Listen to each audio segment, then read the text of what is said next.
എത്ര അമ്മമാരാണ് പറയുന്നത്, ഏത് നിമിഷവും ഞാൻ കൊല്ലപ്പെട്ടേക്കാം, നാളെ നിങ്ങൾ കേൾക്കുന്ന ന്യൂസ് ഞാൻ മരിച്ചു, എൻ്റെ മകനാൽ അല്ലെങ്കിൽ മകളാൽ മരിച്ചു എന്ന ന്യൂസായിരിക്കും നിങ്ങൾ കേൾക്കേണ്ടി വരുന്നത് എന്ന് പറയുന്നു. നമസ്കാരം, വീണ്ടും ഒരു വീഡിയോയിലേക്ക് സ്വാഗതം. നമ്മളെല്ലാം തടിച്ചിരിക്കുകയാണ് അഫാൻ്റെ കഥ കേട്ടിട്ട്. വെഞ്ഞാറുമൂട്ടിലെ അഫാൻ ഒരൊറ്റ ദിവസം കുറച്ച് മണിക്കൂറുകൾക്കുള്ളിൽ അവൻ 6 പേരെ ആക്രമിച്ചു. തലയ്ക്ക് ചുറ്റിക കൊണ്ടടിച്ച് കൊലപ്പെടുത്താൻ ശ്രമിച്ചു. അതിലൊരാൾ മാത്രമാണ് രക്ഷപ്പെട്ടത്, മറ്റ് 5 പേരും മരിച്ചു. അവൻ തലയ്ക്കാണ് അടിച്ചത്, ചുറ്റിക കൊണ്ടാണ് അടിച്ചത്. ഈ ചുറ്റിക എന്ന് പറയുന്ന സാധനം നമ്മളുടെ വീട്ടിലുള്ളിലെ കുറേയേറെ കുട്ടികൾ ഈ ചുറ്റികയോട് അമിത പ്രണയത്തിലാണ് എന്ന് വേണം പറയാൻ. കാരണം ഒരു ചുറ്റികയുമായിട്ട് നടക്കുന്ന ഗ്രാനി എന്നൊരു ക്യാരക്ടറുണ്ട്. ഗ്രാനിയുടെ വീഡിയോ ഉണ്ട്. ഗ്രാനി വീഡിയോയ്ക്കകത്ത് ഈ ചുറ്റിക ഓൾ ഓഫ് എ സഡൻ ഒറ്റ അടിയാണ്. ആ അടിക്കുന്നതിൽ നമ്മൾ ഒന്ന് ഷെയ്ക്കായി പോവും. പക്ഷേ ഇത് നിരന്തരം കാണുമ്പോൾ അതിൽ ഈ അടിക്കുകയും രക്തം തെറിക്കുകയും ചെയ്യുന്നതിൽ ഭയങ്കരമായിട്ട് സന്തോഷിക്കുന്ന ഈ വ്യൂവേഴ്സ് അത് ഡിസെൻസിറ്റൈസ്ഡ് ആവും.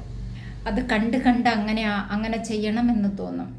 ഒരു വിഷ്വൽ നമ്മളുടെ ബ്രെയിനിൽ, അതും ക്രൂരതയെക്കുറിച്ചുള്ള ഒരു വിഷ്വൽ നമ്മളുടെ ബ്രെയിനിലേക്ക് വീഴുമ്പോൾ 2 പ്രവൃത്തികൾ അതിൻ്റെ അനന്തരഫലമായിട്ട് സംഭവിക്കാം. ഒന്ന്, ആ പ്രവൃത്തിയോട് പേടിയാ തോന്നാം. 2, ആ പ്രവൃത്തി അതേപോലെ അല്ലെങ്കിൽ അതിലും വളരെ ഭംഗിയായിട്ട് ചെയ്യണം എന്നുള്ളൊരു ചിന്തയും അത് കാണുന്ന ആൾക്ക് ഉണ്ടായേക്കാം. ഇവിടെ ഈ ചുറ്റിക കൊണ്ട് അടിക്കുന്ന ഗെയിമുണ്ട്. ആ വീഡിയോ ഗെയിമിനെ കുറിച്ചുള്ള നിരവധിയായ യൂട്യൂബ് ചാനലുകളുണ്ട്, ആ ഗെയിമിനെ കുറിച്ചിട്ടുള്ള വീഡിയോസ്. ഇത് കണ്ടിരിക്കുന്ന കുട്ടികൾ നമ്മുടെ വീട്ടിലൊക്കെ ഉണ്ട്. അനിമി എന്ന് പറയുന്ന കുട്ടികളുടെ വളരെ ഫേവറേറ്റ് ആയിട്ടുള്ള വേറെ ഗെയിമുകൾക്കകത്തും ഇതും വീഡിയോസിനകത്തും ഇതൊക്കെ തന്നെയാണുള്ളത്. അപ്പോൾ ഇതിലും രക്തം തെറിക്കുന്നുണ്ട്. രക്തം തെറിക്കുന്നത് കണ്ട് ആർക്കും തലയടിച്ച് അതുപോലെ തലയ്ക്കൊരു കൊട്ട് കൊടുത്തിട്ട് ക്രൂരമായിട്ട് കൊല്ലാനുള്ള ഒരു മാനസികാവസ്ഥയിലേക്ക് കുഞ്ഞുങ്ങൾ മാറും.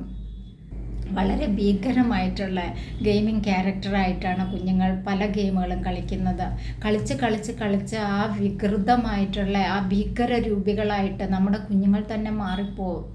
13-14 വയസ്സുള്ള കുട്ടികൾ, അതും പെൺകുട്ടികൾ പോലും കത്തിയെടുത്ത് എനിക്ക് അമ്മയെ കൊല്ലാൻ തോന്നുന്നു എന്ന് പറയുന്ന, അത് റിയലായിട്ട് പറയുന്ന തമാശയൊന്നും അല്ല എന്ന് പറയുന്ന നാട്ടിലാണ് നമ്മൾ ജീവിക്കുന്നത്. നമ്മുടെ വീട്ടിലെ കുട്ടികൾ അങ്ങനെയാണ്.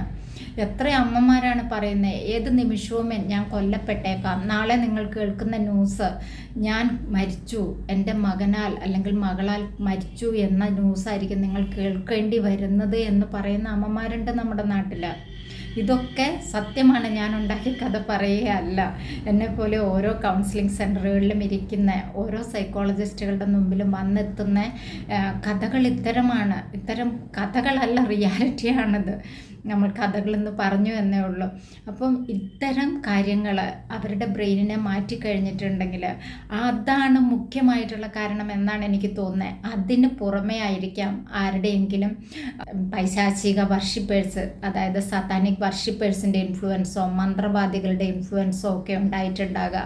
അല്ലെങ്കിൽ ഏതെങ്കിലും ഓൺലൈൻ ആളുകളുടെ, അതായത് സാത്താനിക് വർഷിപ്പേഴ്സ് പോലെയുള്ള ആളുകൾ ടാർഗറ്റുകൾ കൊടുക്കും. ആ ടാർഗറ്റുകൾ ഇത്ര മണിക്കൂറിനുള്ളിൽ ഇത്ര പേരെ കൊല്ലുക എന്നൊക്കെയുള്ള ടാർഗറ്റിൽ അതിൻ്റെ സ്വാധീനത്തിൽ അകപ്പെട്ടോ അഫാൻ എന്നുള്ള കാര്യം നമുക്കറിയില്ല. അത് മാത്രമല്ല, മിസ്റ്റീരിയസ് ആയിട്ടുള്ള കാര്യങ്ങളിൽ വിശ്വസിക്കുന്നവരാണ് ഇത്തരം കാര്യങ്ങളിൽ ഇൻവോൾവ് ചെയ്യുന്നത് എന്നത് പരമസത്യമാണ്. മിസ്റ്റീരിയസ് ആയിട്ടുള്ള കാര്യങ്ങൾ വിശ്വസിക്കുന്നവരെ ഇതിന് മുമ്പുള്ള നമ്മൾ കേട്ട കൊലപാതകങ്ങളിലാണെങ്കിലും അത് പൈശാചികമായിട്ടുള്ള കാര്യങ്ങൾ ഇൻവോൾവ് ചെയ്യുക, സമൂഹത്തിൽ ഏറ്റവും നെഗറ്റീവായിട്ടുള്ള കാര്യങ്ങൾ ഇൻവോൾവ് ചെയ്യുക, ഇത്തരം കാര്യങ്ങളിലൊക്കെ ഒരാൾ അകപ്പെട്ടു പോകണമെങ്കിൽ അവൻ്റെ ബേസായിട്ട്, അവൻ്റെ അടിസ്ഥാനപരമായിട്ട് അവൻ മിസ്റ്റീരിയസ് ആയിട്ടുള്ള കാര്യങ്ങൾ വിശ്വസിക്കുന്നവരായിരിക്കണം. അപ്പോൾ ഈ അഫാൻ്റെ ഒരു സൈഡാണ് ഞാൻ പറഞ്ഞത്. അടുത്ത സൈഡ്, ഇവൻ്റെ ബേസ് നേച്ചർ എന്ന് പറഞ്ഞാൽ അവൻ ഉത്തരവാദിത്വങ്ങളില്ല. അവൻ നന്നായിട്ട് ജീവിക്കണമെങ്കിൽ അവന് ആരുടെ കയ്യിലൊക്കെ പൈസ ഉണ്ടോ അവരുടെ പൈസയൊക്കെ ഇവന് കിട്ടണം. ഈ ഉത്തരവാദിത്തങ്ങളില്ലാതെയാണ് അൺഫോർച്ചുനേറ്റ്ലി നമ്മുടെ നാട്ടിലെ പല കുഞ്ഞുങ്ങളും വളർന്നു വരുന്നത്.